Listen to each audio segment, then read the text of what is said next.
Hello aspirants, आज के video में हम पढ़ेंगे 7 नवंबर 2022 के करंट अफेयर्स। सो आपसे रिक्वेस्ट है कि वीडियो के साथ साथ में ही नोट्स बनाते रहें। फर्स्ट न्यूज़ है नेशनल कैंसर अवेयरनेस डे 7 नवंबर। क्वेश्चन ये है कि नेशनल लेवल का जो कैंसर अवेयरनेस दिन है, कैंसर अवेयरनेस डे है, ये कब मनाया जाता है? तो ये 7 नवंबर को मनाया जाता है। अब क्यों मनाया जाता है, सबसे पहले कब स्टार्ट हुआ था, वो सब पढ़ते हैं। To raise awareness about cancer, cancer के बारे में लोगों में जागरूकता फैलाने के लिए ये दिन सेलिब्रेट करना स्टार्ट किया गया था।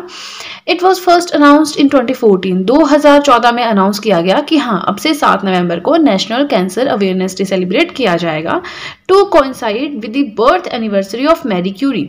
मैरी क्यूरी की बर्थ एनिवर्सरी के साथ ही दिन कोइंसाइड करता है। इसका मतलब है कि 7 नवंबर को मैरी क्यूरी की बर्थ एनिवर्सरी, उनका बर्थडे भी होता है। ठीक है, अब मैरी क्यूरी क्यों, इनसे क्या संबंध है कैंसर का?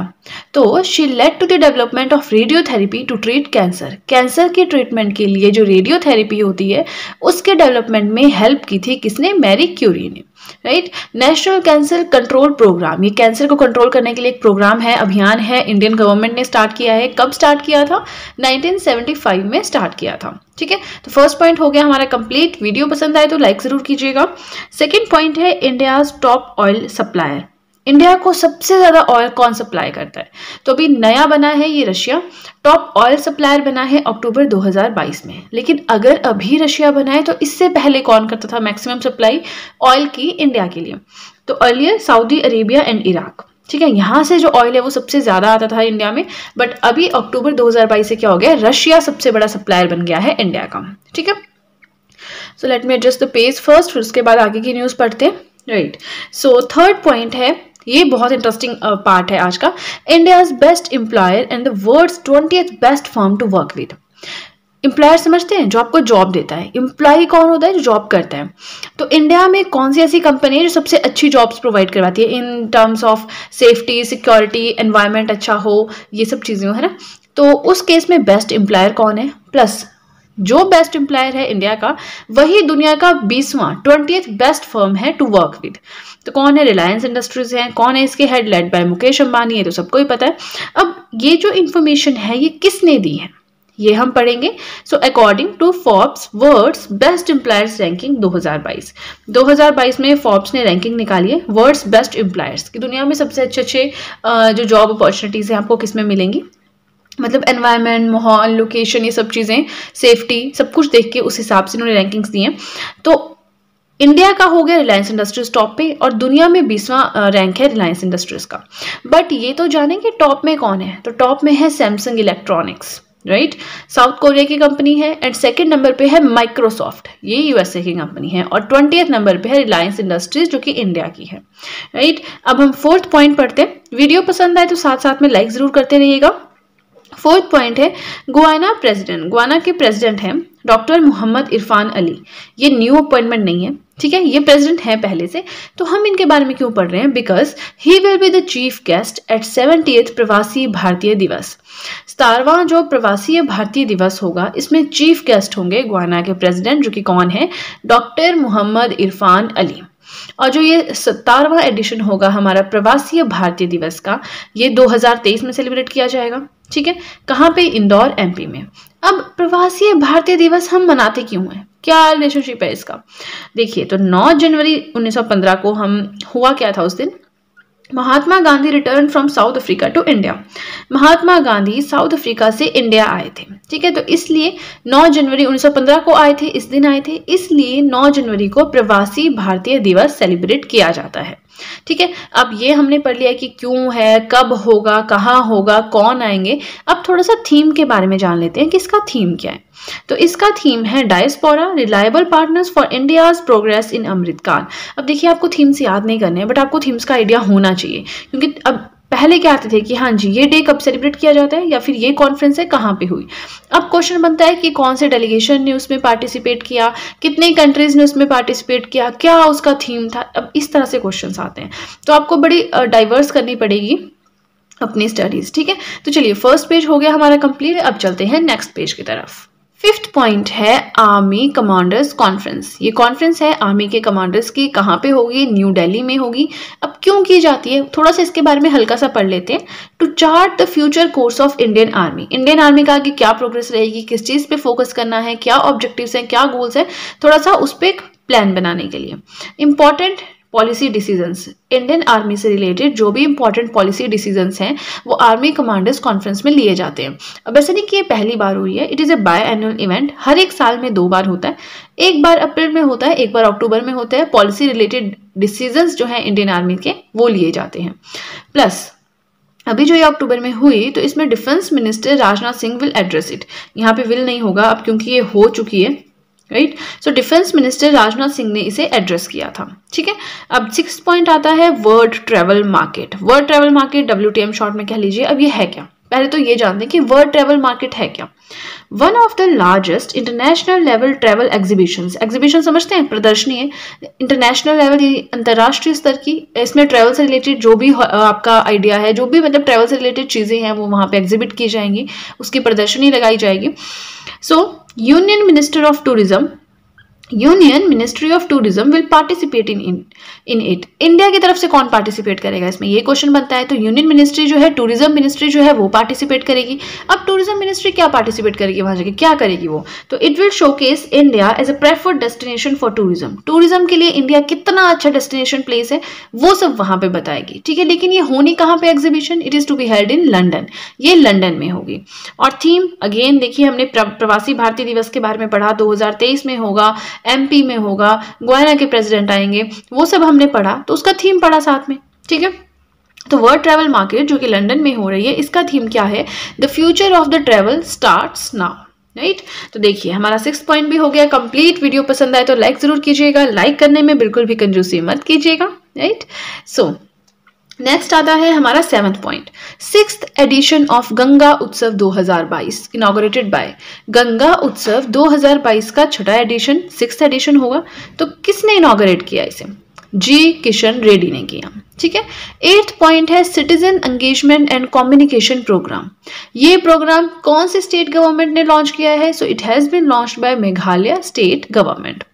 9th पॉइंट आता है agrotech India agriculture and food technology fair 2022।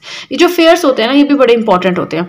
तो ये agriculture and food technology fair है 2022 का, तो 15वां एडिशन था ये, ठीक है। कहाँ पे होस्ट हुआ, मतलब किस सिटी ने होस्ट किया? चंडीगढ़ ने होस्ट किया। 15वां एडिशन था, चंडीगढ़ ने होस्ट किया। ऑर्गेनाइज किसने करवाया? किसी मिनिस्ट्री ने करवाया, किसी ऑर्गेनाइजेशन, किसी कंपनी ने करवाया, किसने करवाया? तो it has been organised by CCI। CCI क्या है? Confederation of Indian industries. के बारे में हम ऑलरेडी बात कर चुके हैं। जो बड़ी बड़ी इंडस्ट्रीज है उनके इंडस्ट्रियलिस्ट ने एक अपने आप कॉन्फेडरेशन बनाई है, वहां पे वो डिस्कस करते हैं जो भी पॉलिसीज हैं, ठीक है। तो अब अगेन इसका थीम है, हमने वर्ल्ड ट्रैवल मार्केट पढ़ी, उसका थीम पढ़ा। प्रवासी भारतीय दिवस होगा 2023 में 9 जनवरी को भोपाल MP में, उसका पढ़ा। अब हम पढ़ेंगे कि जो ये agriculture and food technology fair है, इसका थीम क्या है, ठीक है। सो इसका थीम है digital transformation for sustainable agriculture and food security. याद नहीं करना है, 2-3 वर्ड से ट्रांसफॉर्मेशन, सस्टेनेबल एग्रीकल्चर ऐसा हल्का सा याद रखना है ताकि वहां पे आप टिक मार्क कर सकें, है ना। चलिए अब आ गया हमारा आज का लास्ट न्यूज़ की लास्ट करंट अफेयर क्या है। सो देखिए वीडियो पसंद आए तो लाइक ज़रूर करते रहिएगा, लाइक करने में कंजूसी मत कीजिएगा। एंड 10th पॉइंट डिस्कस करने से पहले आपके साथ एक और बात शेयर करना चाहूँगी। अगर अब आप चाहें तो मुझे इंस्टाग्राम पे फॉलो भी कर सकते हैं। अपने इंस्टाग्राम अकाउंट का लिंक मैंने डिस्क्रिप्शन बॉक्स में दिया है, तो जैसे ही आप डिस्क्रिप्शन बॉक्स में जाएंगे वहां पे आपको एक लिंक दिखाई देगा, आपको उस लिंक पे क्लिक करना है। एंड जैसे ही आप उस लिंक पे क्लिक करेंगे आपके सामने मेरा इंस्टाग्राम अकाउंट अपीयर हो जाएगा, वहां पर जाकर आप मुझे फॉलो कर सकते हैं। फाइन, आज का लास्ट करंट अफेयर पढ़ते हैं। Host of purple fest celebrating diversity. Purple fest means festival celebrate किया जा रहा है, ठीक है। सेलिब्रेटिंग डाइवर्सिटी, ये पूरा का पूरा सेलिब्रेट किया जा रहा है कहाँ पे? गोवा में। गोवा में कहाँ पे? पणजी में। अब ये है क्या एक्चुअली में, इसको थोड़ा सा जान लेते हैं। First of its kind inclusive festival for persons with disabilities. जो डिसेबल लोग हैं, ठीक है, उनके लिए एक फेस्टिवल है ये, राइट। पहली बार ऐसा कुछ फेस्टिवल जो है वो कंडक्ट करवाया जा रहा है। तो आपको याद रखना है purple fest celebrating diversity, disabilities, जो डिसेबल लोग हैं उनके लिए पणजी गोवा में करवाया जा रहा है ये, ठीक है। तो चलिए हमारे आज के करंट अफेयर्स हो गए कंप्लीट। आज के वीडियो में हम पढ़ेंगे 8 नवंबर 2022 के करंट अफेयर्स। तो जल्दी से अपने पेपर पेन उठाएं और वीडियो के साथ साथ में ही अपने नोट्स मेंटेन करना स्टार्ट करें। फर्स्ट न्यूज़ है India's first floating financial literacy camp organised at, India का पहला ऐसा कैंप जिसमें फाइनेंशियल लिटरेसी के बारे में बताया जाएगा, वो भी फ्लोटिंग तरह से। ठीक है, तो ये कहाँ पे ऑर्गेनाइज किया गया? श्रीनगर में ऑर्गेनाइज किया गया, डल लेक में। फ्लोटिंग आप समझते हैं ना कि किसी फ्लोटिंग जो मटेरियल है, जैसे कोई बोट है, किश्ती है या हट्स होती है जो फ्लोटिंग, उनके ऊपर एक लिटरेसी कैंप बनाया गया। मतलब फाइनेंशियल लेवल पे बैंकिंग सर्विसेज क्या होती हैं, फाइनेंशियल प्रोडक्ट्स क्या होते हैं, इन सब के बारे में वहाँ पे इंफॉर्मेशन दी गई। तो ये इसलिए इसका नाम रखा गया India's first floating financial literacy camp. Right, question ये है कहाँ पे ऑर्गेनाइज किया गया? श्रीनगर में, डल लेक में ऑर्गेनाइज किया गया। किसने इसको कंडक्ट करवाया या ऑर्गेनाइज करवाया? So it has been conducted by Indian Post Payment Bank IPPB। Session जो है वेरियस टॉपिक्स पे था, मतलब बहुत सारी चीज़ें इसमें कवर की गई। जो मुझे 2-3 इंपॉर्टेंट लगी वो मैंने यहाँ पे लिखी है, जैसे बैंकिंग सर्विसेज हो गया, फाइनेंशियल प्रोडक्ट्स हो गया, तो इन सब के बारे में वहाँ पे बताया गया। विद एन इनिशिएटिव कॉल्ड निवेशक दीदी। अब इसमें ना वुमेन पे ज़्यादा फोकस किया गया है, वुमेन पे ही आप कह लीजिए कि ओनली फोकस किया गया है। निवेशक दीदी मतलब जो वुमेन है उनको इन्वेस्टमेंट के बारे में बताना, क्योंकि होता क्या है कि औरतों को अभी भी घर की 4 दीवारी तक सीमित है, या फिर जॉब कर भी रही हैं तो भी उनको घर का काम करना पड़ता है, तो वो इन्वेस्टमेंट में इतनी अभी पक्की नहीं है। तो इस तरह से हो सकता है ये इन्होंने माइंडसेट लेके आगे काम किया हो। तो इनिशिएटिव था निवेशक दीदी to promote financial literacy as by the women for the women. ठीक है, अब सेकंड पॉइंट आता है, वीडियो पसंद आए तो लाइक जरूर कीजिएगा, लाइक करने में कंजूसी बिल्कुल मत कीजिएगा। राइट, अब सेकंड पॉइंट आता है आपका, to explore the moon's shadow region. Moon का जो शेडो रीजन है, देखिए जब हमने वर्ल्ड ज्योग्राफी पढ़ा था वहां भी हमने इसके बारे में पढ़ा था, तो यहाँ पे हम डिस्कस नहीं करेंगे, अदरवाइज वीडियो काफी ज्यादा लंबा हो जाएगा। तो मून का जो शेडो रीजन है, अब उसकी एक्सप्लोरेशन करनी है, उसकी स्टडी करनी है, तो कोलैबोरेशन किया कि नहीं 2 एजेंसीज ने, कौन कौन सी हैं वो? ISRO plus Japan space agency. इस तरह के क्वेश्चंस आते हैं साइंस में से। ठीक है, इसरो क्या है? Indian space research organisation. ISRO के बारे में मैंने कितनी बार आपको बताया कि ये कब बना, इसके हेड कौन है, इसके हेडक्वार्टर कहाँ पे है। तो आप मुझे कमेंट सेक्शन में बताएं कि ये कब बना और इसके हेडक्वार्टर कहाँ पे, क्योंकि 2 से 3 वीडियोज में मैं कवर कर चुकी हूँ ब्लॉग्स बना के। ठीक है, बार बार रिपीट करना भी फिर बोरिंग हो जाता है ना। याद रखना है, मून का शेडो रीजन के बारे में एक्सप्लोरेशन करनी है, स्टडी करनी है, तो कोलैबोरेशन की है इसरो और जापान की स्पेस एजेंसी ने। राइट, अब थर्ड पॉइंट आता है लाडली लक्ष्मी 2.0 स्कीम। मतलब सेकेंड वर्जन जो है लाडली लक्ष्मी स्कीम का, it has been launched by which state government. तो जो एमपी यानी मध्य प्रदेश की स्टेट गवर्नमेंट है, उन्होंने लॉन्च किया है Ladli Lakshmi 2.0 scheme by MP CM. अब एमपी यानी मध्य प्रदेश के भी जो सीएम है ना, उन्होंने लॉन्च किया है। तो उनका नाम क्या है? शिवराज सिंह चौहान। आपको सबके याद करने की जरूरत नहीं है, बट कोई आपको लगता है कि हाँ यूपी के जैसे योगी आदित्यनाथ है ना, अब एमपी का जिक्र हो गया तो शिवराज सिंह चौहान, ऐसे जहां जहां के जो न्यूज में आते हैं उनका करना है। ऐसे मैंने बहुत लोग देखे क्या करते हैं, एक लिस्ट बनाते हैं, सीएम एक साइड स्टेट्स लिखेंगे, एक साइड सीएम लिखेंगे, दूसरे पेज पे एक साइड स्टेट्स लिखेंगे, एक साइड गवर्नर लिखेंगे। अरे यार ये सब करने की जरूरत नहीं है। हाँ, कोई न्यू अपॉइंटमेंट है या कोई ऐसा पर्सन है मतलब जो काफी न्यूज में रहता है ना, न्यू अपॉइंटमेंट ऐसे याद करने, सारे नहीं याद करने। ठीक है, नाउ ऑब्जेक्टिव क्या है लाडली लक्ष्मी स्कीम का? तो नाम से लग रहा है कुछ लड़कियों के लिए है ना, to encourage girls to pursue higher education. Higher education भी उनको मतलब उनको अट्रैक्ट करना कि आप हायर एजुकेशन भी करें, तो कुछ फैसिलिटीज वगैरह देंगे जो भी होगा। ठीक है, now fourth point very important, इस तरह के क्वेश्चंस भी आते हैं कि एयरपोर्ट नेम चेंज। कौन से एयरपोर्ट का नाम चेंज हुआ है? पहले क्या नाम था, अब क्या नाम है, कौन से स्टेट में है, कौन सी जगह में है, उस स्टेट की कैपिटल क्या है, तो थोड़ा सा वो देख लेते हैं।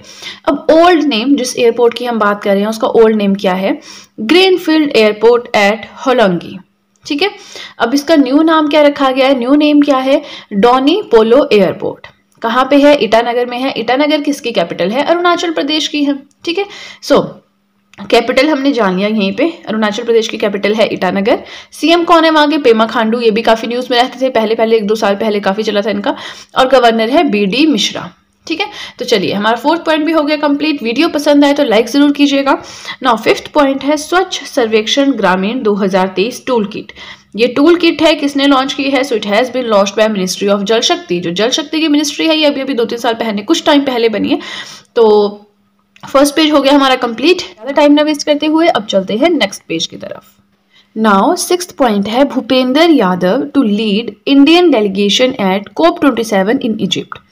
अब देखिए COP27 होगी। COP27 क्या है? Conference of parties of UNFCCC। ठीक है।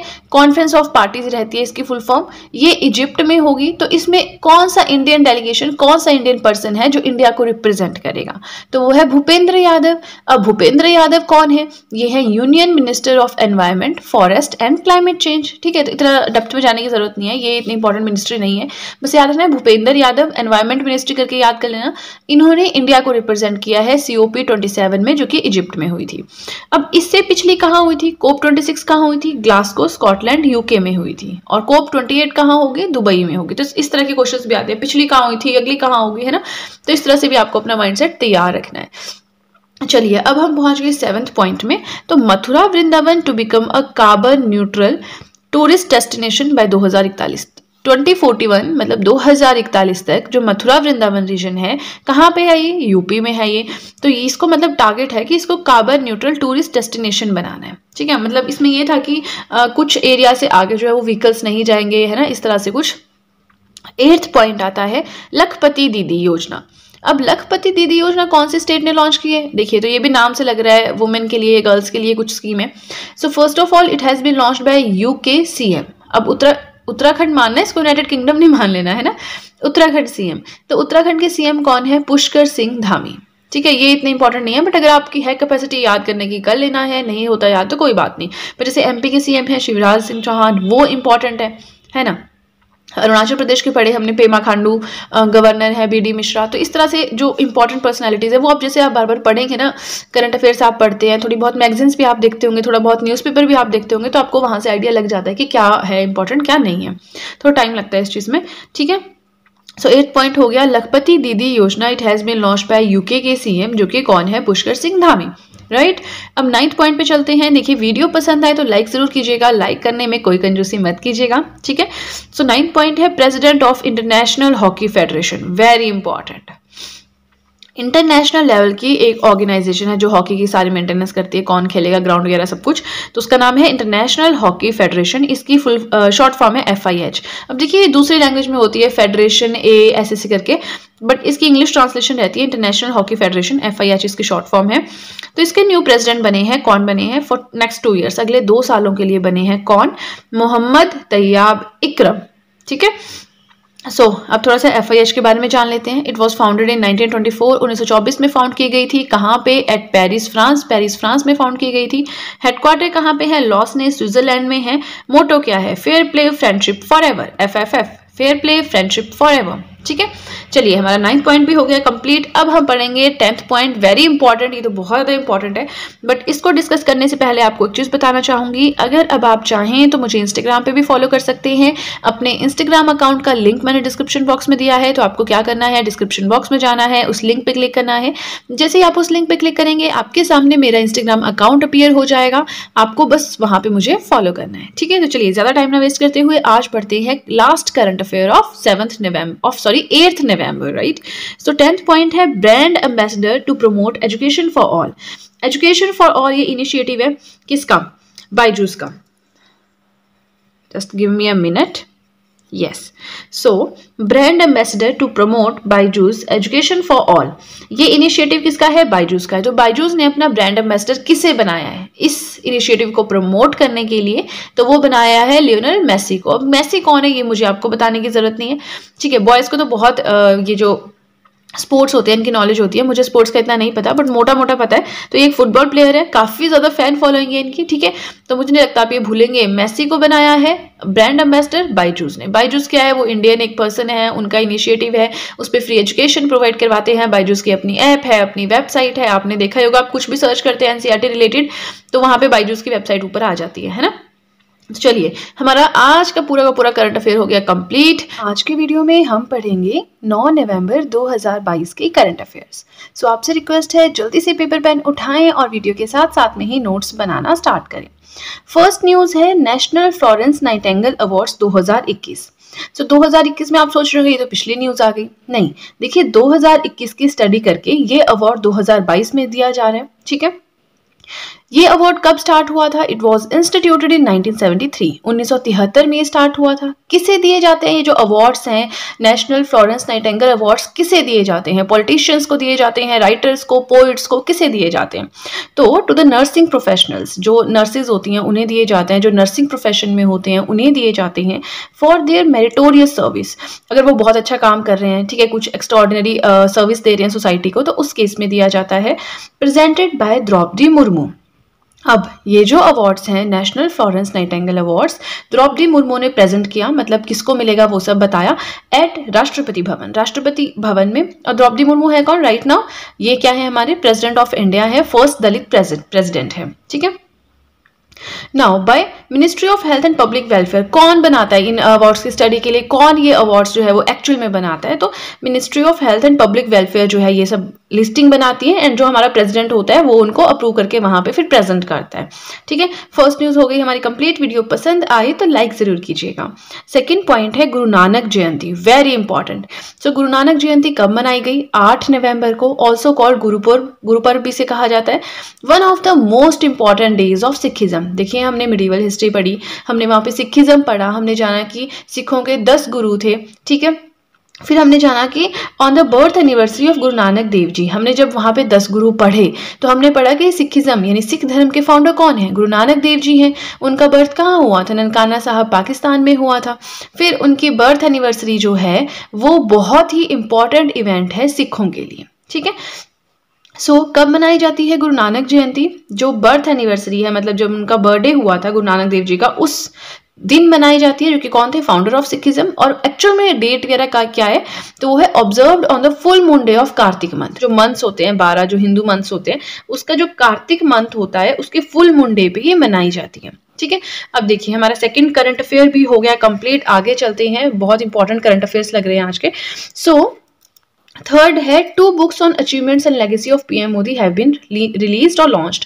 2 बुक्स हैं जिसमें पीएम मोदी जो हमारे प्राइम मिनिस्टर हैं इंडिया के, उनकी अचीवमेंट्स और उनकी लेगेसीज के बारे में बताया गया है, तो वो रिलीज की गई हैं, ठीक है। सबसे पहले कहाँ पे रिलीज की गई हैं? दुबई में रिलीज की गई हैं। कौन से मिनिस्ट्री ने रिलीज की हैं? Release by the ministry of state for skill development and entrepreneurship, right. अब बुक्स के नाम भी पता होने चाहिए कि बुक्स के नाम क्या है। जो प्राइम मिनिस्टर मोदी हैं उनके अचीवमेंट एंड लेगेसी पे ये बुक्स लिखी गई हैं, राइट। तो पहली बुक का नाम है Modi at the rate of 20, dreams meet delivery. Second है heartfelt, the legacy of faith.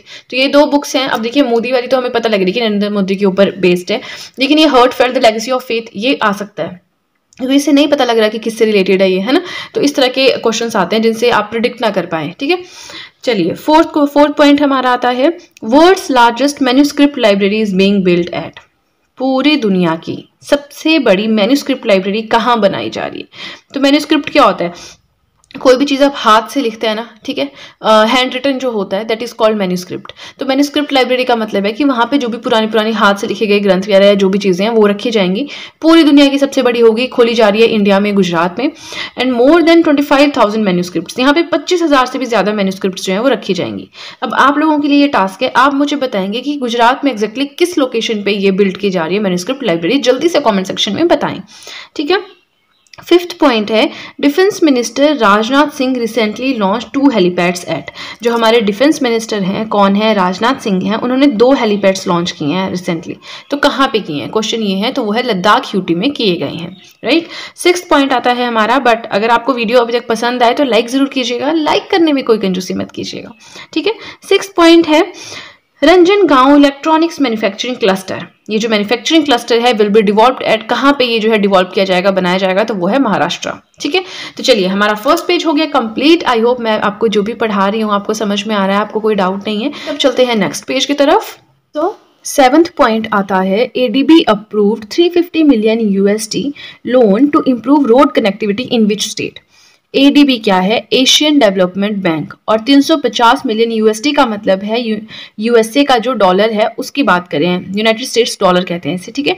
तो एशियन डेवलपमेंट बैंक ने क्या किया है? 350 मिलियन डॉलर्स का लोन दिया है। कौन से स्टेट को? ताकि वो वहां पे अपनी रोड कनेक्टिविटी को ठीक कर सके, तो वो दिया है महाराष्ट्र को, ठीक है। तो अब एडीबी के बारे में थोड़ा सा जान लेते हैं कि ये है क्या चीज। ADB stands for Asian development bank. ये रीजनल डेवलपमेंट बैंक है। रीजनल मतलब किसी पर्टिकुलर एरिया को सर्व करता है, किसी पर्टिकुलर रीजन को सर्व करता है।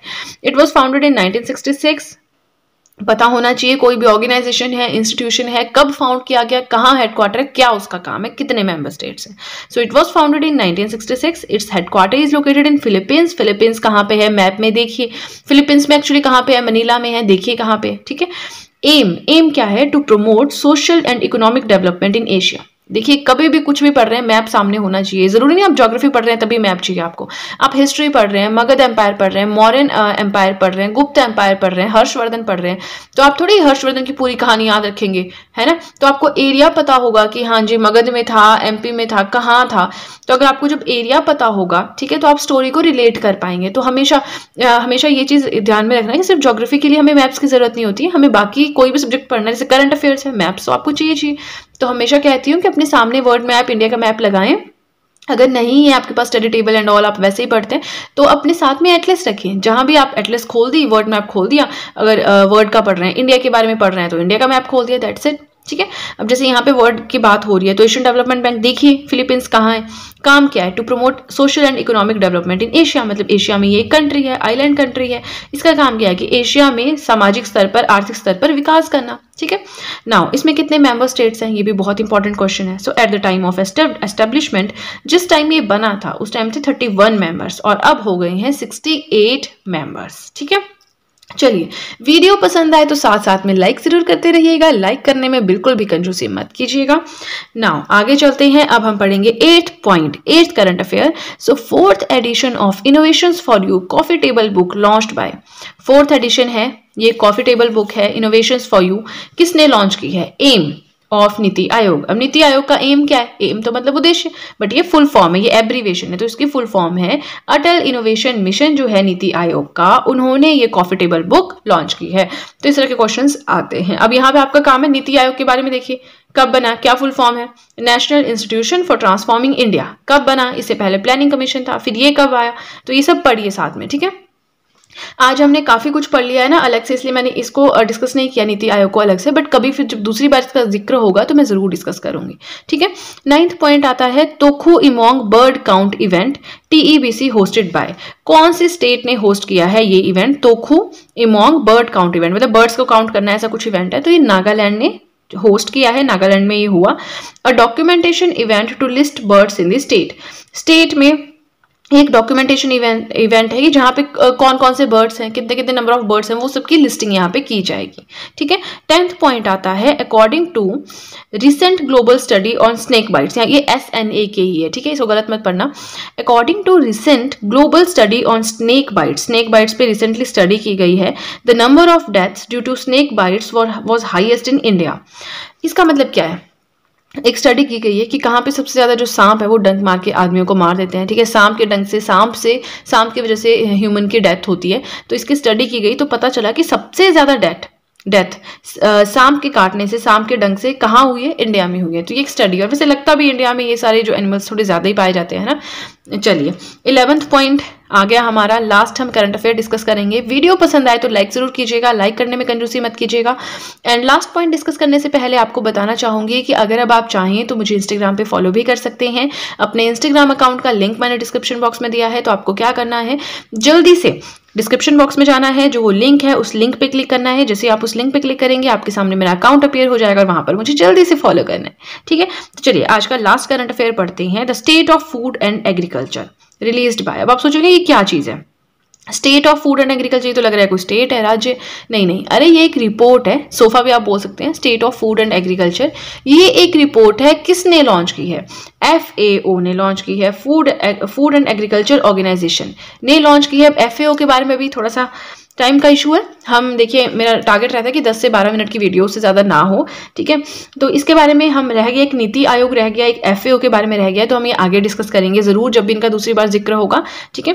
थोड़ा सा रिपोर्ट के बारे में जान लेते हैं कि ये रिपोर्ट इसकी क्या बताती है, क्या इन्फॉर्मेशन देती है। तो 2022 में जो ये रिपोर्ट आई थी इसके हिसाब से ये क्या करती है, It looks at how automation in our agri-food systems can contribute to achieve SDG, Sustainable Development Goals.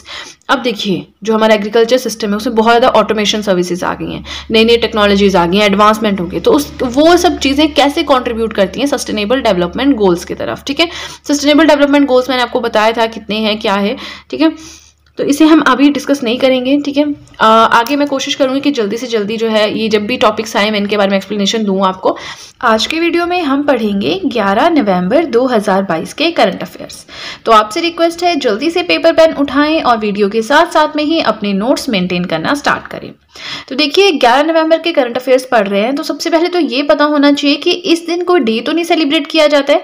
तो यस, नेशनल एजुकेशन डे 11 नवंबर, यानी ये नेशनल एजुकेशन डे 11 नवंबर को मनाया जाता है। क्यों मनाया जाता है, इसके पीछे भी कुछ रीजन होगा, उसके बारे में अब पढ़ते हैं। To mark the birth anniversary of Maulana Abul Kalam Azad, इनकी बर्थ एनिवर्सरी की यादगार में ये दिन मनाया जाता है। अब ये भी पता होना चाहिए कि मौलाना अबुल कलाम आजाद थे कौन। He was India's first education minister after independence. स्वतंत्र होने के बाद, भारत को जब स्वतंत्रता मिली, इंडिपेंडेंस मिली, तो उसके बाद जो पहले एजुकेशन मिनिस्टर बने वो थे मौलाना अबुल कलाम आजाद। इन्हें भारत रत्न भी दिया गया है 1992 में पोस्ट ह्यूमसली। इसका मतलब होता है आफ्टर हिज डेथ, जब इनकी डेथ हो गई थी तो इसके बाद इन्हें भारत रत्न 1992 में दिया गया था।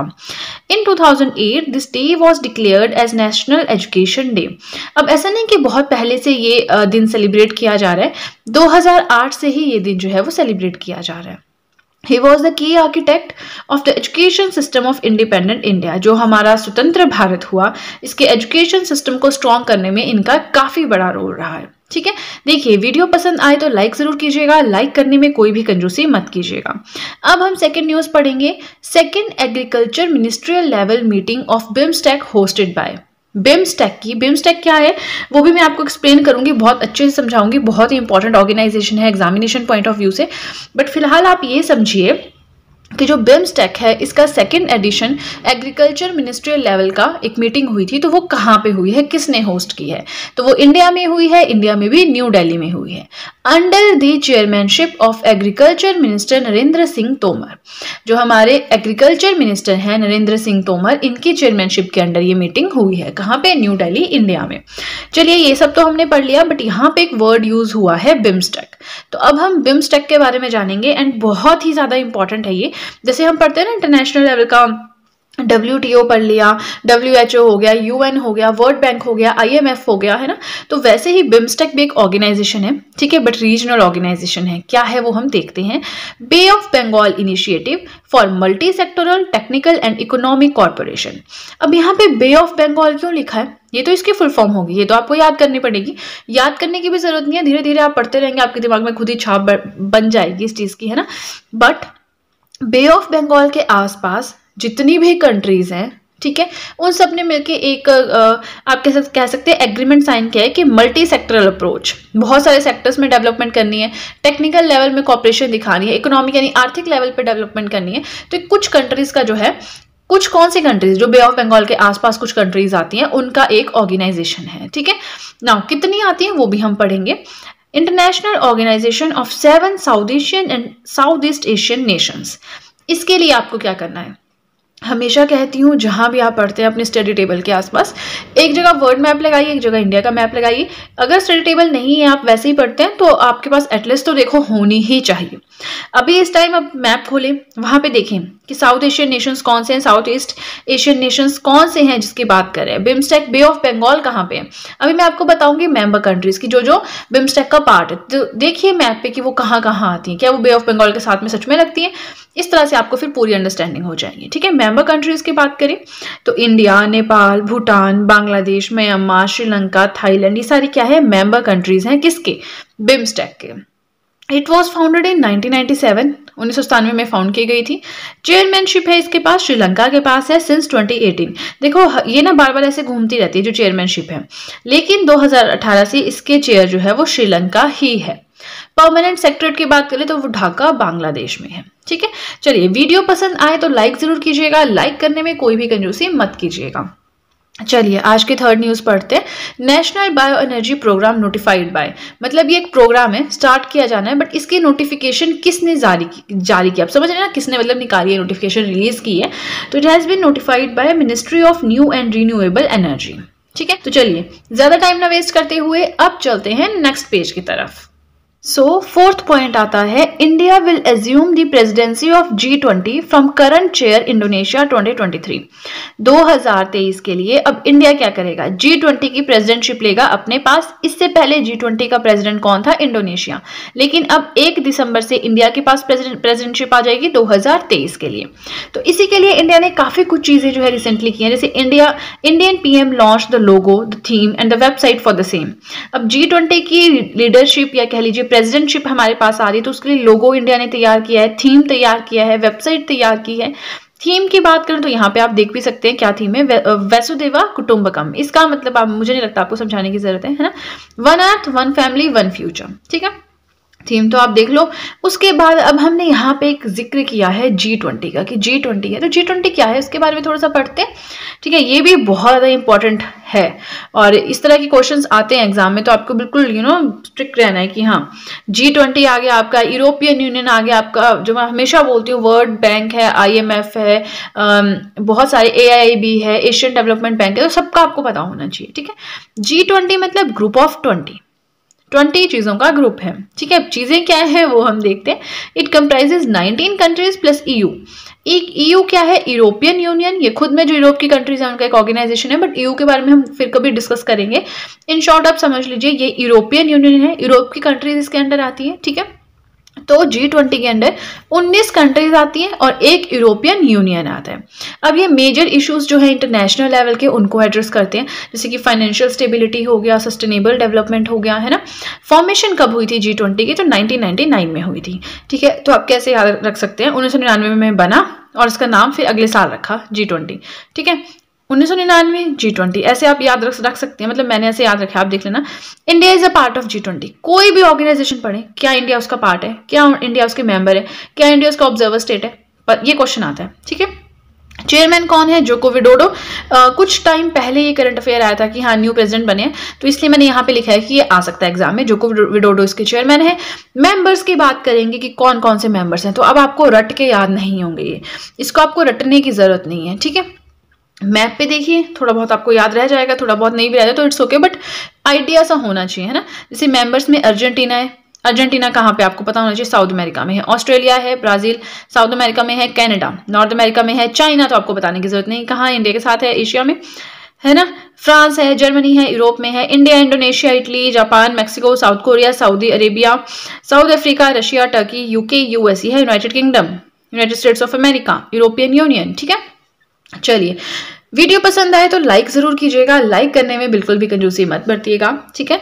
फिफ्थ पॉइंट हम पढ़ेंगे, आज का फिफ्थ करंट अफेयर पढ़ेंगे, week of the young researchers 2022 programme.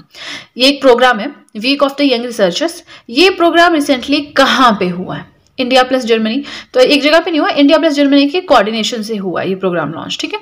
अब किसने कंडक्ट करवाया है, सर्ब एंड DFG। अब सर्ब एंड DFG ऑब्वियसली एक इंडिया का है, एक जर्मनी का है। फुल फॉर्म जानते हैं दोनों की। सर्ब की फुल फॉर्म है science and engineering research board, जो कि इंडिया का है, एंड DFG की फुल फॉर्म है जर्मन रिसर्च फाउंडेशन, ठीक है। अब आप सोच रहे हैं ये फुल फॉर्म, ये अल्फाबेट्स तो नहीं मिलते, तो देखिए इसके जो है फुल फॉर्म जर्मन में थी, बट उसकी इंग्लिश ट्रांसलेशन आती है जर्मन रिसर्च फाउंडेशन, ठीक है। सो इसी के साथ हमारा सेकंड पेज भी हो गया कंप्लीट। आई होप मैं आपको जो पढ़ाती हूँ आपको समझ में आता है, आपको कोई डाउट नहीं रहता है। कोई डाउट है तो just let me know in the comment section, right. अब देखिए, आगे चलने से पहले आपको एक चीज़ और बताना चाहूँगी, अगर अब आप मुझे चाहें तो इंस्टाग्राम पे भी फॉलो कर सकते हैं। अपने इंस्टाग्राम अकाउंट का लिंक मैंने डिस्क्रिप्शन बॉक्स में दिया है, तो आपको क्या करना है, जल्दी से डिस्क्रिप्शन बॉक्स में जाना है, उस लिंक पे क्लिक करना है। जैसे ही आप उस लिंक पे क्लिक करेंगे आपके सामने मेरा अकाउंट अपीयर हो जाएगा, तो आप वहां पर जाकर मुझे फॉलो कर सकते हैं, राइट।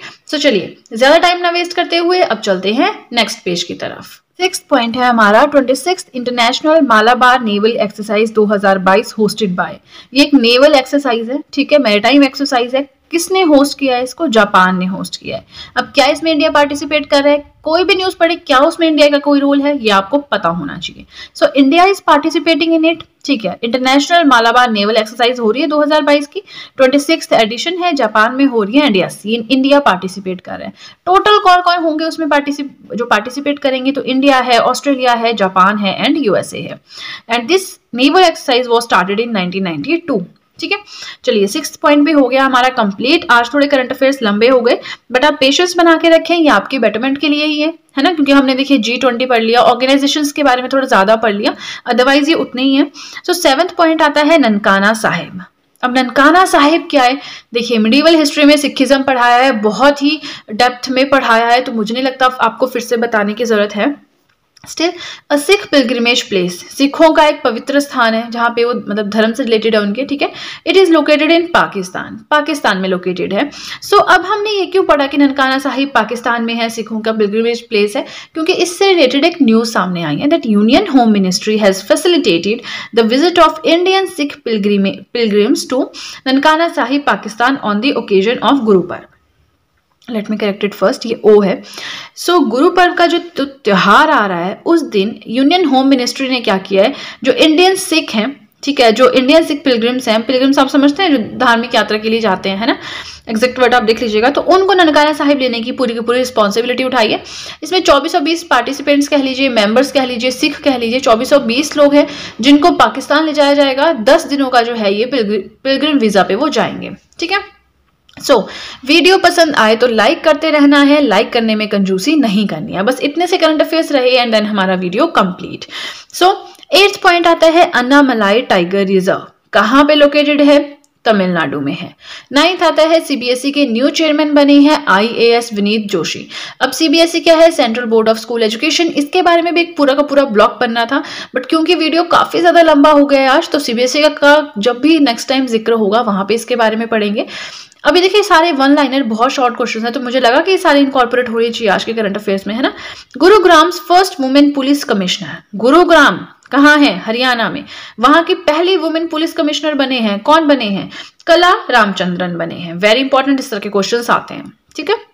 अब 11th पॉइंट है government completes mother tongue survey of 576 languages in India. Mother tongue survey हुआ है कि कौन सी लैंग्वेज कहाँ पे बोली जाती है, ये सब सर्वे हुआ है इंडिया में, तो किसने कंडक्ट करवाया है, bye ministry of home affairs, home affairs ministry का काम है ये, प्लस इसके अंदर भी किसने करवाया, लिंग्विस्टिक सर्वे ऑफ इंडिया ने इसे कंडक्ट करवाया है, ठीक है। सो वीडियो पसंद आए तो लाइक करते रहिएगा, ठीक है।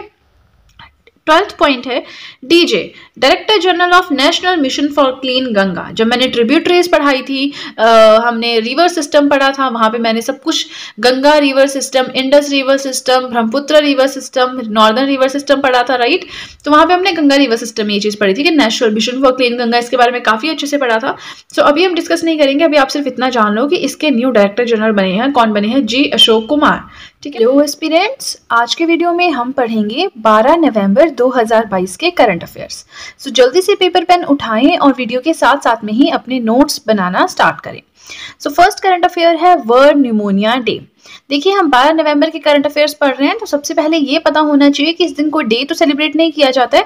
तो यस, 12 नवंबर को वर्ल्ड न्यूमोनिया डे सेलिब्रेट किया जाता है। क्यों? To raise awareness about pneumonia disease, इस बीमारी के बारे में लोगों में जागरूकता फैलाने के लिए ये दिन मनाया जाता है। Now very important point, day आपने याद तो करना ही है कि कौन से हर एक मंथ में कौन से इंपॉर्टेंट डेज है, कौन से दिन कौन सा मनाया जाता है, बट थीम, आजकल क्वेश्चन आता है कि हाँ इस साल वर्ल्ड न्यूमोनिया डे 12 नवंबर को मनाया गया, what was the theme for 2022, ठीक है, आपको पता होना चाहिए। न्यूमोनिया अफेक्ट्स एवरीवन, न्यूमोनिया क्या है ये आपको बताने की जरूरत नहीं है, ठीक है ना।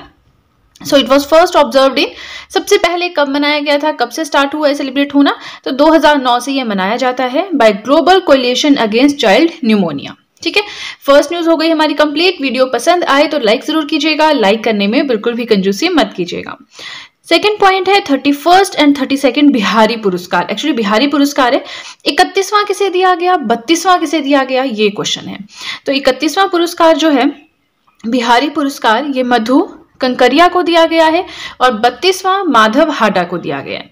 अब मधु कंकरिया को किस रिगार्डिंग दिया गया है, तो 2018 में उन्होंने एक नोवेल लिखी थी हम यहाँ थे, इस नोवेल के लिए, और माधव हाडा को दिया गया है 2015 में उन्होंने बुक लिखी थी पचरंग चोला पहाड़ साखीरी, ये शायद उनकी लोकल जो भी लैंग्वेज है उनकी उसकी बुक होगी, तो उसके लिए इनको ये बिहारी पुरस्कार दिया गया है। अब ये कौन सी लैंग्वेजेस में दिया जाता है, क्यों दिया जाता है, वो हम जानेंगे। For outstanding work published in the last 10 years इन हिंदी और राजस्थानी, तो इससे ये समझ आ गया कि ये राजस्थानी लैंग्वेज है, ठीक है। हिंदी या राजस्थानी में पिछले 10 सालों में जिसकी आउटस्टैंडिंग परफॉर्मेंस है उसके लिए ये जो बिहारी पुरस्कार है ये दिया जाता है। ठीक है, चलिए 2 हमने करंट अफेयर्स पढ़ लिए, आज के आगे चलते हैं। थर्ड पॉइंट है हमारा to deal with disasters. Disaster आप समझते हैं ना, आपदा, किसी भी तरह की आपदा अगर आती है उससे डील करने के लिए disaster management warrior will be prepared by. तो ये जो वॉरियर है, डिजास्टर मैनेजमेंट वॉरियर, कौन सी सरकार जो है इसको प्रिपेयर करेगी? तो वो करेगी उड़ीसा गवर्नमेंट। फोर्थ पॉइंट है सुल्तान जौहर कप। आई थिंक हम पहले भी इसे पढ़ चुके हैं, बट बार बार ये न्यूज में रह रहा है, तो जहां से मैंने लिखे ये नोट्स बनाए डिफरेंट सोर्सेज से, तो वहां पे इसका मेंशन है, तो मुझे लगा फिर से एक बार लिखना चाहिए। इंपॉर्टेंट पॉइंट है, बार बार सुनेंगे तो दिमाग में बैठ जाएगी चीज, फिर बार बार पढ़ने की जरूरत नहीं है ना। तो सुल्तान जौहर कप 2022 की बात करें, कौन जीता है? इंडिया जीता है। किसको हराया इंडिया ने? ऑस्ट्रेलिया को हराया। इसका मतलब जीता है इंडिया, सेकंड रैंक है ऑस्ट्रेलिया का, और थर्ड रैंक किसका है? यूनाइटेड किंगडम का। Now it was held in, अब ये हुआ कहां पे? इंडिया जीता, ऑस्ट्रेलिया को हरा के, ऑस्ट्रेलिया सेकंड आया, ठीक है, 2022 में हुआ, ठीक है, बट हुआ कहां पे? मलेशिया में हुआ, और ये 10th एडिशन था इसका। और इसमें क्या क्रिकेट खेलते हैं, बैडमिंटन खेलते हैं, क्या खेलते हैं? तो ये हॉकी टूर्नामेंट है, जो हॉकी है वो इसमें खेली जाती है। ठीक है, वीडियो पसंद आए तो लाइक जरूर कीजिएगा, लाइक करने में कंजूसी बिल्कुल भी मत कीजिएगा। फिफ्थ पॉइंट आता है to implement common civil code, a committee has been formed by which state government. कौन से स्टेट गवर्नमेंट ने कमेटी बनाई है कॉमन सिविल कोड को इंप्लीमेंट करने के लिए? तो वो बनाई है गुजरात ने। यहाँ पे थोड़ा सा कटिंग हो गया, आप समझ लीजिए गुजरात है ये। ठीक है, कॉमन सिविल कोड क्या होता है कि जो लॉज बन रहे हैं, ठीक है, जो भी कानून बन रहे हैं वो सबके लिए इक्वल है। आप किस कौन से धर्म के हो, मेल हो फीमेल हो, जो भी है, मतलब किसी भी बेस पे आपके साथ डिस्क्रिमिनेशन नहीं किया जा सकता, ना ही रिलीजन बेस पे, ना ही आपके रीजन बेस पे, ना ही आपके जेंडर बेस पे। ठीक है, लॉज जो है they are equal to everyone. Now 6 point आता है leading producer of millets. Millets का लीडिंग प्रोड्यूसर कौन है? वो इंडिया है। ठीक है, इसी के साथ हमारे फर्स्ट पेज पे जो भी मैंने करंट अफेयर्स लिखे थे वो हो गए कंप्लीट। ज्यादा टाइम ना वेस्ट करते हुए अब चलते हैं नेक्स्ट पेज की तरफ। 7th पॉइंट आता है स्टैचू ऑफ प्रोस्पेरिटी। जैसे कि स्टैचू ऑफ यूनिटी था, ठीक है, वैसे ही एक और स्टैचू इंडिया में बनाया जा रहा है जिसका नाम है स्टैचू ऑफ प्रोस्पेरिटी। कहां पे बनाया जा रहा है? बेंगलुरु में बनाया जा रहा है। Has been built to commemorate the contribution of Nada Prabhu Kempegowda. अब क्या है, क्यों बनाया जा रहा है? कुछ रीजन होगा, जैसे कि statue of unity Sardar Vallabh भाई पटेल की कॉमेमोरेशन में याद में बनाया गया था। वैसे ही ये जो स्टैचू ऑफ प्रोस्पेरिटी है बेंगलुरु में बनाया जा रहा है, जो कि फाउंडर माने जाते हैं बेंगलुरु के नादा प्रभु केम्पेगौड़ा। ठीक है, तो इनके जिन्होंने कॉन्ट्रीब्यूशन दिया था उसकी यादगार में बनाया जा रहा है। 108 फीट, देखिए देख लीजिएगा आप, 108 फीट इसकी हाइट रहेगी। स्कल्प्टेड बाय, अब स्कल्पचर कौन है इसके? रामवीर सुतार। जिन्होंने स्टैचू ऑफ यूनिटी के सारा काम किया है वही इसका भी काम करेंगे। और एक ब्रॉन्ज स्टैचू है, ब्रॉन्ज से बनेगा, मैक्सिमम इसमें ब्रॉन्ज यूज होगा। ठीक है, तो चलिए हमारा 7th पॉइंट भी हो गया कंप्लीट। मैं आपसे बार बार कहती हूँ कि नोट्स बनाए, नोट्स बनाए। नोट्स का ऐसा रहता है ना कि एक बार आपके नोट्स बन गए तो आपको बार बार भटकना नहीं पड़ता कि अरे अब एग्जाम आ गया, आप गूगल पे कौन सी वेबसाइट देखे, यूट्यूब पे कौन सा चैनल देखे। एक बार आपके अपने नोट्स बन गए वो बहुत ही ज्यादा बेनिफिशियल होंगे आपकी एंटायर प्रिपरेशन में। इसलिए मैं हमेशा कहती हूँ कि नोट्स बनाएं। करंट अफेयर्स डेली देखिए 10 मिनट की वीडियो होती है तो 10 मिनट लगेंगे आपके नोट्स बनाने में। क्या 10 मिनट बहुत है? बहुत ज्यादा टाइम है आपके 24 घंटे में से 10 मिनट कुछ भी नहीं है। एक बार नोट्स बन गए, रोज सुबह उठ के 5 मिनट चाय के साथ, जो भी आप चाय कॉफी दूध जो भी पीते हैं उसके साथ आप पढ़ सकते हैं, है ना। सो 8th पॉइंट है friendship ambassador of Switzerland. India की तरफ से फ्रेंडशिप एम्बेसडर बने हैं स्विट्जरलैंड के लिए। कौन बने हैं? वो है नीरज चोपड़ा। क्यों बने हैं? To showcase and promote locations in the country to Indian travellers. जो इंडियन ट्रैवलर्स है उनको बताना कि कौन कौन सी अच्छी लोकेशंस है कंट्री में। ठीक है, नाउ 9th पॉइंट है QS एशिया यूनिवर्सिटी रैंकिंग्स। ये रैंकिंग्स आती हैं, हर साल आती हैं। ठीक है, 2023 का एडिशन आया है ये। ठीक है, तो इसमें 40th रैंक, 40वां रैंक है IIT बॉम्बे का। लेकिन इंडिया, अगर इंडिया हमारे कंट्री की बात करें तो इंडिया में टॉप रैंक है IIT बॉम्बे का। लेकिन अगर पूरे इंटरनेशनल लेवल पे बात करें तो 40वां रैंक है IIT बॉम्बे का, 46वां है IIT दिल्ली का। एंड जो टॉप 5 यूनिवर्सिटीज हैं टॉप 10 में, आउट ऑफ 10 आएगा यहाँ पे। ठीक है, आउट ऑफ 10 जो टॉप 5 यूनिवर्सिटीज हैं वो कहाँ से? चाइना से है। ठीक है, देखिए वीडियो पसंद आए तो लाइक करते रहिएगा। ठीक है, 10th पॉइंट आता है 2023 IBA women's world boxing championship. ये वुमेन्स वर्ल्ड बॉक्सिंग चैंपियनशिप है, तो कहाँ पे होंगी? इंडिया में होगी। एक मेमोरेंडम ऑफ अंडरस्टैंडिंग साइन हुआ है let me adjust the page first. Okay, एक मेमोरेंडम ऑफ अंडरस्टैंडिंग साइन हुआ है कि दो चीजें जो हैं, दो ऑर्गेनाइजेशंस या दो इंस्टीट्यूशंस मिलकर इसे कंडक्ट करवाएंगे। कौन कौन है वो? IBA and BFI। IBA क्या है? International boxing association, and BFI क्या है? The boxing federation of India. ठीक है, तो याद रखने वाली बात है कि 2023 का जो ये है IBA है, इंटरनेशनल बॉक्सिंग एसोसिएशन, जो कंडक्ट करवा रही है वुमेन्स वर्ल्ड बॉक्सिंग चैंपियनशिप। कहाँ होगी? इंडिया में होगी। अब आगे चलने से पहले 11th पॉइंट डिस्कस करने से पहले आपको एक चीज बताना चाहूंगी, अगर अब आप चाहें तो मुझे इंस्टाग्राम पे भी फॉलो कर सकते हैं। अपना इंस्टाग्राम अकाउंट का लिंक मैंने डिस्क्रिप्शन बॉक्स में दिया है, तो आपको क्या करना है, जल्दी से डिस्क्रिप्शन बॉक्स में जाना है, उस लिंक पे क्लिक करना है। जैसे ही आप उस लिंक पे क्लिक करेंगे आपके सामने मेरा अकाउंट अपीयर हो जाएगा और फिर वहां पर आप मुझे चाहे तो फॉलो कर सकते हैं। फाइन, चलिए अब पढ़ते हैं 11th एंड आज का last current affair. Right, mangrove alliance for climate है, मैक बना है। कहाँ बना है? It was launched at COP27, conference of parties 27 हुआ था। इसके बारे में हमने काफी कुछ पढ़ा था। कहाँ पे हुआ था? ये इजिप्ट में हुआ था। इजिप्ट में कहाँ हुआ था? शर्म एल शेख में हुआ था। तो इजिप्ट में शर्म एल शेख में जो COP27, कॉन्फ्रेंस ऑफ पार्टीज 27 की मीटिंग हुई थी, उसमें मैक बनाया गया। मैक क्या है? Mangrove alliance for climate. ठीक है, अब इसमें 5 मेंबर कंट्रीज है। कौन कौन है? India, Australia, Japan, Spain, Sri Lanka. तो ये जो मैनग्रोव्स है ना, उनके प्रोटेक्शन के लिए ये काम करेंगे। मैनग्रोव्स मुझे लगता है आपको बताने की जरूरत है ना, जो सॉल्टी वाटर में जो प्लांट्स वगैरह होते हैं, प्लस वो मैक्सिमम वाटर में ही होते हैं, है ना। मैक्सिमम मतलब पानी होता है वहां पे, जमीन वाला पार्ट तो होता ही नहीं है। पानी पानी में जो पेड़ वगैरह होते हैं, तो ऐसे एरिया को हम कह देते हैं मैनग्रोव्स। ठीक है, चलिए हमारे आज के करंट अफेयर्स हो गए कंप्लीट। आज के वीडियो में हम पढ़ेंगे 13 नवंबर 2022 के करंट अफेयर्स। सो जल्दी से पेपर पेन उठाएं और वीडियो के साथ साथ में ही अपने नोट्स बनाना स्टार्ट करें। फर्स्ट न्यूज है PM गति शक्ति मल्टी मोडल वाटरवेज समिट। सो एक समिट है, समिट आप समझते हैं, कॉन्फ्रेंस टाइप मीटिंग होती है। ठीक है, तो it will be hosted at, कहाँ पे ये होगी, कौन सी लोकेशन पे होगी? तो वाराणसी में होगी। वाराणसी कहाँ पे है? यूपी में है। Event is being organised by, अब जो ये मीटिंग है, ये समिट है, ये कॉन्फ्रेंस है, इसे कौन ऑर्गेनाइज करवा रहा है, कौन कंडक्ट करवा रहा है? So it has been organised by Indian waterways authority. ठीक है, सेकेंड पॉइंट आता है transport for all challenge stage 2 and citizen perception survey 2022। It has been launched by, दोनों दो चीजें हैं, तो कौन इसे लॉन्च कर रहा है? So it has been launched by ministry of housing and urban affairs. इस तरह के क्वेश्चंस मिनिस्ट्रीज वाले बहुत आते हैं, तो ये आपने बिल्कुल दिमाग में बिठाना है। अब ये दो क्या है, ये कुछ आप कह सकते हैं स्कीम्स हैं। ठीक है, किस किस चीज से रिलेटेड है? तो जो पहली है transport for all challenge stage 2, it aims to develop digital solutions to improve public transport. Public transport आप समझते हैं, बसेज हैं, ट्रेन हैं, जो भी सरकारी के अंडर आता है, सरकारी मतलब जो आपका गवर्नमेंट सेक्टर के अंडर जो पब्लिक ट्रांसपोर्ट आता है, उसमें कुछ डिजिटल सॉल्यूशंस प्रोवाइड करवाने हैं। तो वो सब काम है इसका, मतलब ट्रांसपोर्ट आपने समझना, ट्रांसपोर्टेशन से रिलेटेड है। जो दूसरा है citizen perception survey 2022, it is open to startups for developing solutions to transport problems. Transport से जो भी रिलेटेड प्रॉब्लम्स हैं, ठीक है, जो भी प्रॉब्लम्स है, किसी भी तरह की प्रॉब्लम है, उससे रिलेटेड अगर आप कोई भी सॉल्यूशन प्रोवाइड करवाने के लिए स्टार्टअप माने बिजनेस खोलना चाहते हो, तो उससे रिलेटेड है ये। ठीक है, तो आपको इतना ज़्यादा डेप्थ में पढ़ने की जरूरत नहीं है, बट हल्का सा आइडिया होना चाहिए कि ट्रांसपोर्टेशन में जो भी प्रॉब्लम्स है उससे रिलेटेड है। दो स्कीम्स हैं, दोनों जो है ministry of housing and urban affairs के द्वारा लॉन्च की जा रही है। ठीक है, अब देखिए वीडियो पसंद आए तो लाइक जरूर कीजिएगा, लाइक करने में कोई भी कंजूसी बिल्कुल भी मत कीजिएगा। अब हम पढ़ेंगे आज की third news. Mathura Vrindavan aims to become a net zero carbon emission tourist destination by 2041। सो मथुरा वृंदावन है कहाँ पे? यूपी में है, भगवान श्री कृष्ण से रिलेटेड है। ठीक है, तो ये एम करता है, इसका एम क्या है कि net zero carbon emission place हमें बनना है, एक ऐसी टूरिस्ट डेस्टिनेशन बनना है जहाँ पे कार्बन एमिशन बिल्कुल जीरो हो जाए। तो ये कहाँ पे है? यूपी में है। नाम क्या है? मथुरा वृंदावन है। कब तक का टारगेट है? क्वेश्चन यहाँ से आता है कि कौन से साल तक बनना है।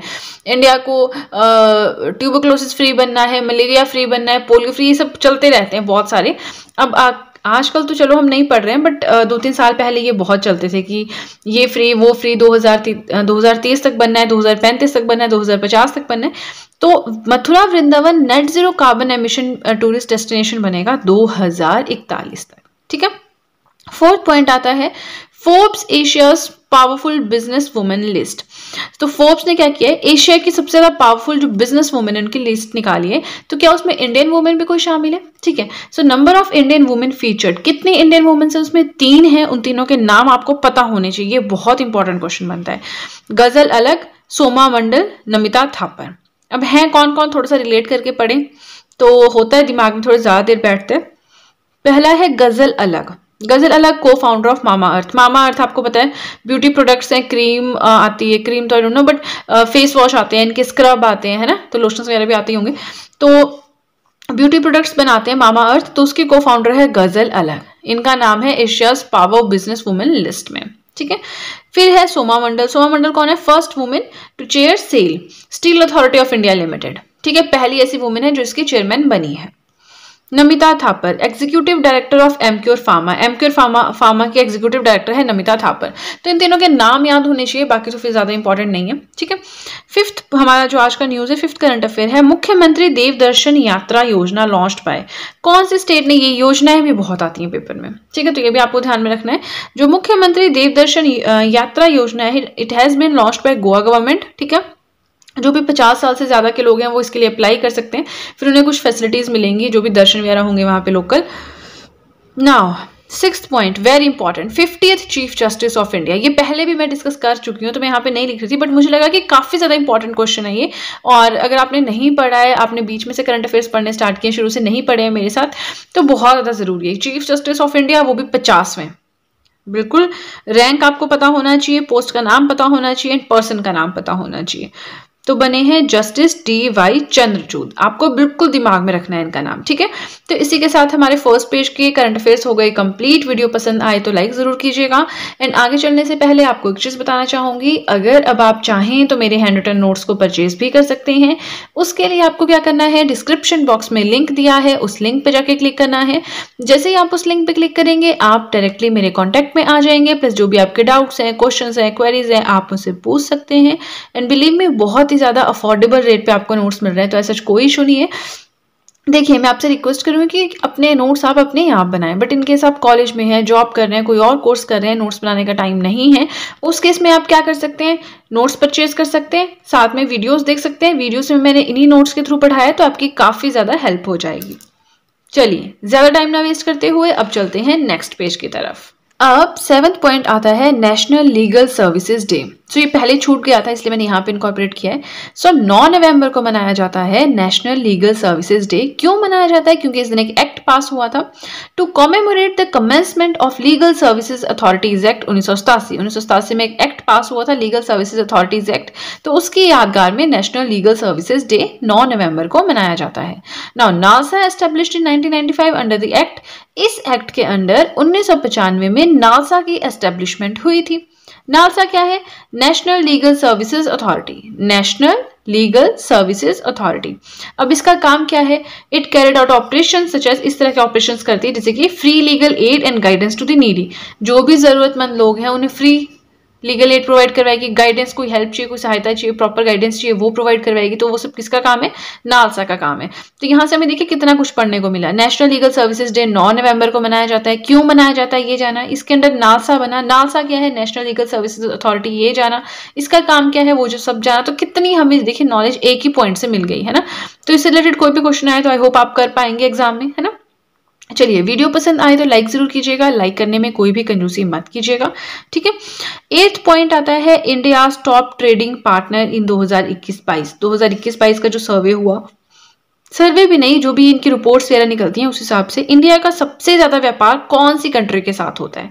ठीक है, तो वो होता है यूएसए के साथ। It surpass China. इसका मतलब पहले चाइना के साथ था, लेकिन अब यूएसए के साथ, यानी कि यूनाइटेड स्टेट्स ऑफ अमेरिका के साथ सबसे ज्यादा ट्रेडिंग होती है, व्यापार होता है। 9th पॉइंट हमारा आता है स्वामित्व स्कीम लॉन्च्ड बाय। हमेशा कहती हूँ स्कीम्स कौन से मिनिस्ट्री ने लॉन्च की, कौन से स्टेट गवर्नमेंट ने लॉन्च की, ये बहुत ही ज्यादा इंपॉर्टेंट क्वेश्चन है, तो ये आपने अपने दिमाग में रखने हैं। ठीक है, ये चीज आप बिल्कुल अलग से भी नोट्स बना सकते हैं इसके, है ना, स्कीम्स के 1-2 पेजेस पे। सो स्वामित्व स्कीम जो है ये लॉन्च की गई है bye ministry of Panchayati Raj. Right. अब देखिए, वीडियो पसंद आए तो लाइक जरूर कीजिएगा, लाइक करने में कोई भी कंजूसी मत कीजिएगा। नाउ 10th पॉइंट आता है metro city that has reported a sudden outbreak of measles. कौन सी ऐसी मेट्रो सिटी जहां पे मीजल्स का एकदम प्रभाव काफी ज्यादा बढ़ गया है, काफी लोगों को ये बीमारी हो गई है, तो वो है मुंबई। ठीक है। 11th पॉइंट आता है theme of world science day for peace and development. So ये चीज तो हम पढ़ चुके हैं कि हाँ, world science day for peace and development कब होता है, 10 नवंबर को होता है, बट ये मैंने यहाँ पे इसलिए डाला है कि थीम रहेगा, तो थीम पढ़ना बहुत जरूरी है, इसलिए मैंने यहाँ पे इनकॉर्पोरेट किया है। इसका थीम है basic sciences for sustainable development. तो थीम भी आपने याद रखना है, डे कौन से दिन मनाया जाता है, कौन सी डेट को मनाया जाता है, ये भी याद रखना है। ठीक है। अब देखिए, आगे चलने से पहले आपको एक चीज बताना चाहूंगी, अगर अब आप चाहें तो मुझे इंस्टाग्राम पे भी फॉलो कर सकते हैं।